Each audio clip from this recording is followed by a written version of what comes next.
Hello trumpet players and musicians in general. This is our fifth and last video in our Stage Fright video series.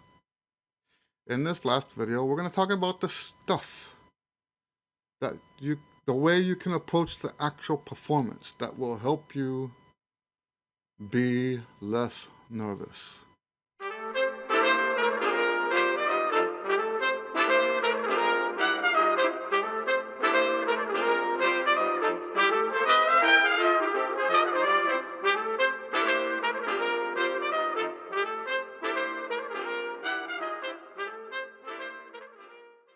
I want to start this one with a story, and I've done it a few times with different bands, but I enjoy telling the story about the first one the most. I was asked to come speak at a band because I had two of my students were in that band. And the band director asked me, can you come out and speak to the kids?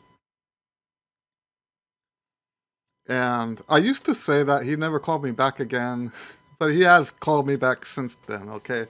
So, but you could see why when you hear the story, you'll see why I thought he just wasn't going to call me back again. So, when the time came, I told the kids that I had a bad attitude about performances. And I asked them to raise their hands. Do you think I have a bad attitude about performance? And nobody raised their hand. And I said, well, let me tell you.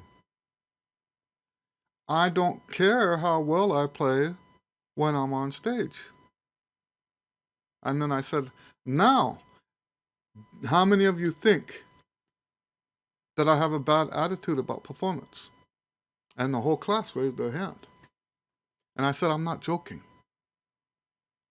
I'm not trying to pull one over on you. I actually don't care how well I play on stage. And I see the band director in the corner of my eye going, like he's... because that goes counter to our culture. We've talked a little bit about culture in these videos, right?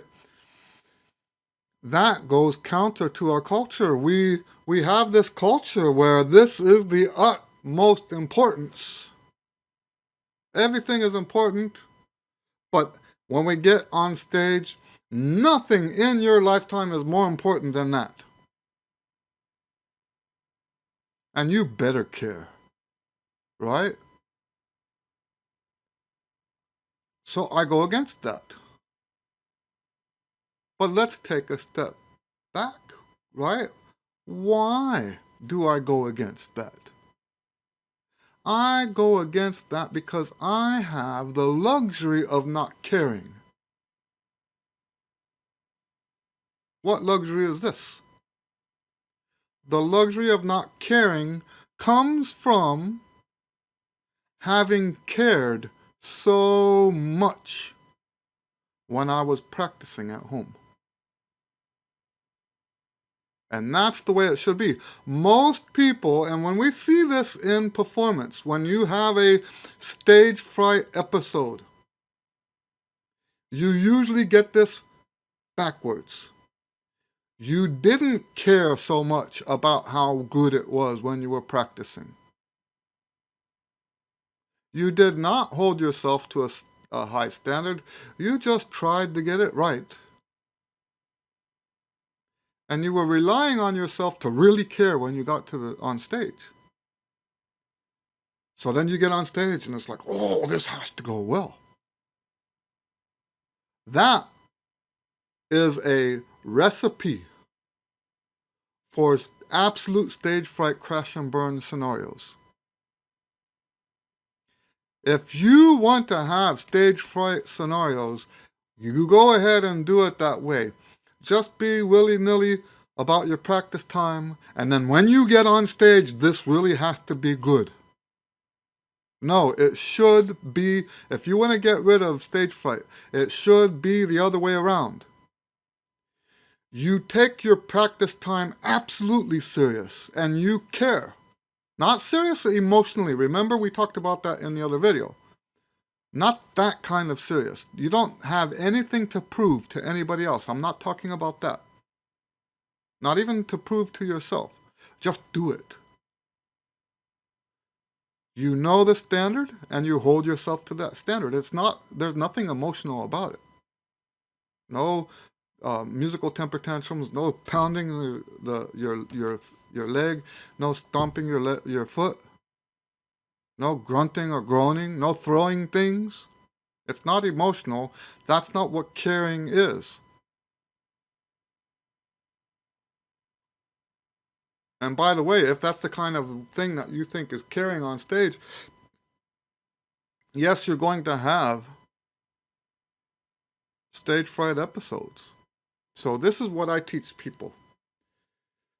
We hold ourselves to a very high standard when we're practicing. The highest standard that we can possibly hold ourselves to. Whatever level of playing quality that you want in your performance, that's what you hold yourself to in your practice time. Then when you get on stage, you drop all that. I was telling this story to a vocal teacher one time in a social setting, and she goes, "Well, surely you don't mean you really don't care." Uh, yes, that's exactly what I mean. I really don't care. How can you not understand that? If you cared enough in your practice time to learn it right, you don't have to care on stage. You can just get up there and do it and have a good time. Enjoy the performance. So to your question, oh, he's just being abstract, he's just being, metaphoric. No, this is the real deal. Sometimes I slip. This is the funny part, right? Sometimes I slip and I'll actually take it too seriously on stage. I'm like, oh, I'll kind of grunt a little bit. And then I'll check myself. I'll say, wait. You said you weren't doing that anymore. Stop that. Okay? I've only been teaching this for about 15 years. And I'm still working on some of that myself. The performances go so much better when you do it this way. That's the formula. You care beforehand. When you get to the stage, it's time to turn all that off and go enjoy the music. Enjoy the audience. Enjoy that time you have with your fellow musicians.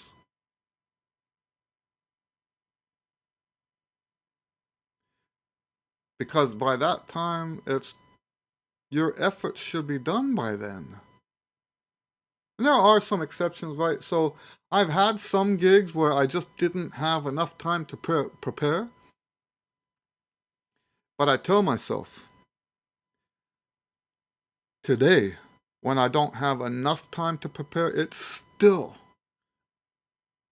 and I don't mean this as an exaggeration, it's still hundreds of times better than what it was before I adopted this strategy.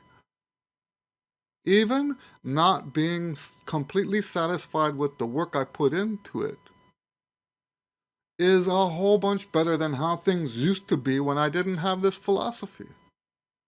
So even in its worst, that old saying, a day of fishing is, the worst day of fishing is better than the best day at work, or something along those lines. That's how I see this. The worst day of this philosophy is better than the best day of the other philosophy. There's no comparison. So, and I tell that to myself on those times. Let's say I only had 2 weeks to prepare. This happened one time. I had a recital, 2 weeks to prepare a recital. There was no way I could do all the stages that I have to complete in that amount of time for how many pieces I had to play. There was no way. But I did what I could with my system. And yes, I held myself to that standard. And that was a very successful performance. I'm stuttering again. Um, so yes, that's the most important thing. You have to stop being so overly. See, this is where the self judgment comes from, right? Well, I don't want to say it that way. Um, but yes, you can imagine how someone could get extremely bent out of shape if they get on stage and they're already wrapped up in all that anxiety. They're holding themselves to a standard for the first time in the process on stage instead of holding themselves to that standard at home. I mean, this is really another application of this philosophy that I teach. I call it overlapping responsibilities. And it started off as a concept of people's relationships, right? So this person has responsibility, this person has responsibility. The stuff that they share amongst them is always best when their responsibilities overlap, right? Later, when I developed that philosophy, I started seeing how that same philosophy could be applied to other things that had nothing to do with two different people. So, for example, in this case, what we're talking about is our preparation.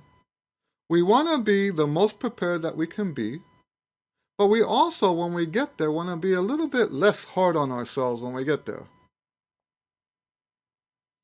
So, what you have in that margin between the two, in that overlap,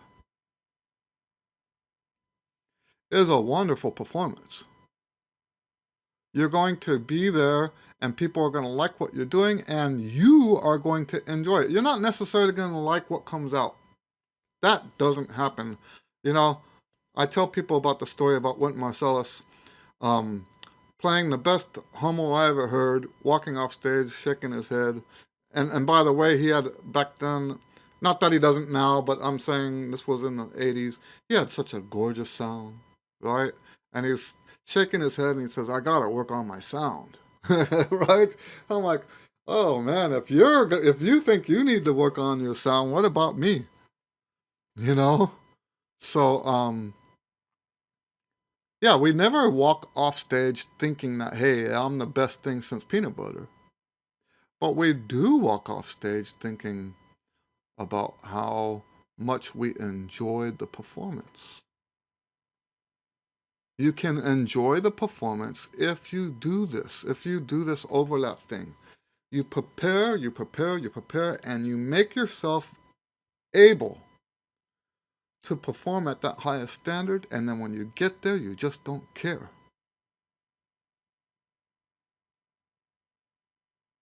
When you get there, you just don't care. What a wonderful music life that is. You're in the you're getting the best of both worlds. You're getting the best of that side that's so almost OCD in getting everything done. And then you have this side that's just happy-go-lucky. If you're OCD at the right time and happy-go-lucky at the right time, you can have this beautiful music life without stage fright episodes. Another way to say it is chill out, man. Right? Chill out. Stop taking it so seriously.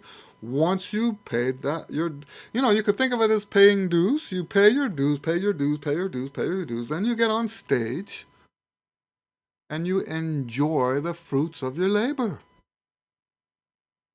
Enjoy the time that you invested into making yourself you're making your performance a better performance. I almost did the wrong thing there. This is not about who you are, this is about how well you do. So please understand that. This is the last video in this series. This is the last thing. You know, there's other stuff. I think this is far, far more effective. These four things that I've shared with you, besides the introduction, these four things that I've shared with you, I think are far, far better than meditation. What is meditation in this context? Trying to convince yourself that you're not nervous, right? Trying to convince yourself. You don't have to do that. I'm not knocking meditation, by the way. And and medication, I'm not knocking that either. And if you want to try bananas and all that stuff, get that on somebody else's channel. I actually think that you don't need any of that if you do these things that I'm talking about. You don't need any of that. Now, one more thing before we let go here. I'd said let go again. I did that in the other video. What does it mean to take your practice time serious like that? I'm going to say it again. I've said it before in a lot of different videos, even one of these videos, these stage fright videos. If you don't have a proven practice technique that you use to learn music, I don't think you can do what I'm talking about here. Without a proven practice technique, all you're doing when you practice is trying to get it right.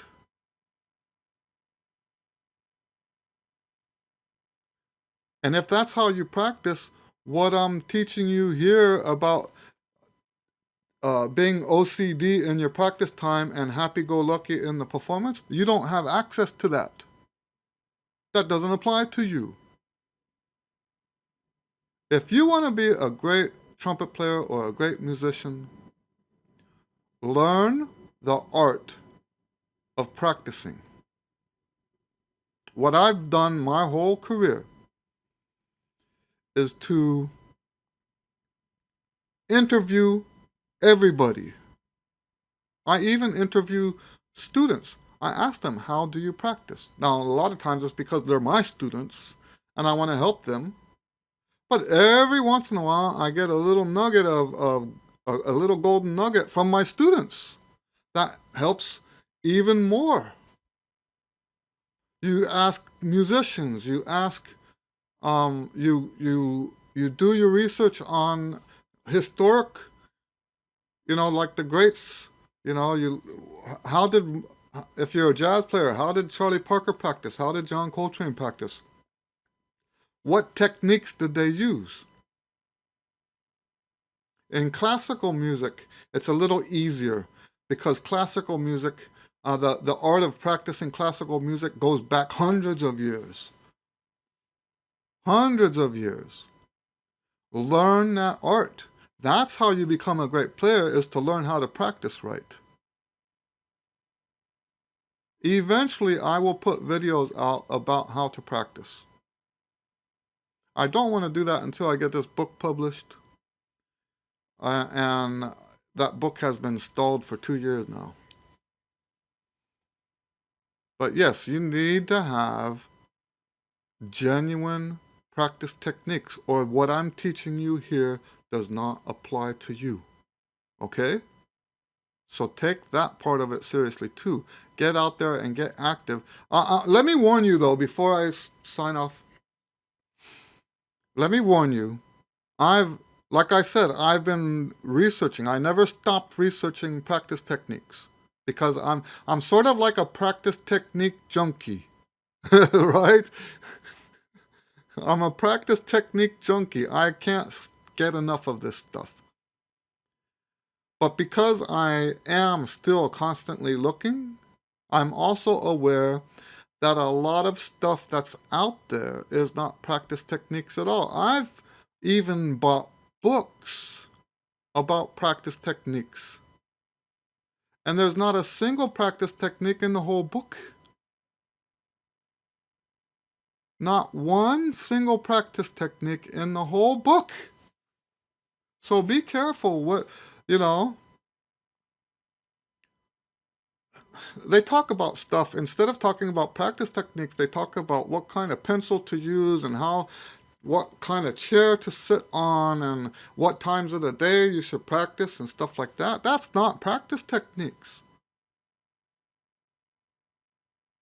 Those are not practice techniques. Tell you how to take apart the music and make it work and then put it all back together again. What measure do you practice first and how do you practice it? And if it's not going well, what do you do about that? And if it's, so like I have a technique that I got from the string players. When they have those, they call them runs, I think, right?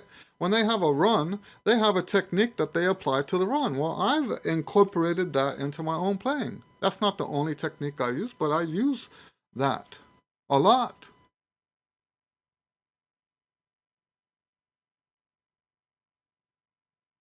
It depends on the context, right? What is it? What is the problem that you? But if you don't have stuff like this, if you don't have I call them proven practice techniques. The proven practice technique is something that people have been doing for hundreds of years and it works. You're not just trying to figure out how the music goes. And I'm going to say it one more time. If you don't have that, you can't have this, what I'm talking about in this video. You can't have almost OCD practice time and happy-go-lucky performances. You can't have that. Your practice time is going to be emotional. There's no other way for it to be without a practice technique. And yes, if you're wondering, you can make up your own. I've made up some of my own. All right? All right, so that's it. I hope you enjoyed this series. I'm going to invite you once more to leave comments below or questions below. I'm pretty good at answering people's questions. Sometimes it takes a week, sometimes it takes 2 weeks, but I do answer your questions. But if you want to participate in the weekly, we don't do it every single week. Like 2 weeks ago, I had a funeral that I had to play, and it was right during the time when I had the Q and A, so I had to cancel the Q and A. But almost every week we have a live stream Q and A where you can ask the questions right then and there, and I will try to answer them in the video. So I invite you to join us on that. All right, if you have questions, or if you just want to hang out. The guys really like hanging out on that Q and A. All right, so God bless you. We'll see you on the next video series, which the next one is about listening.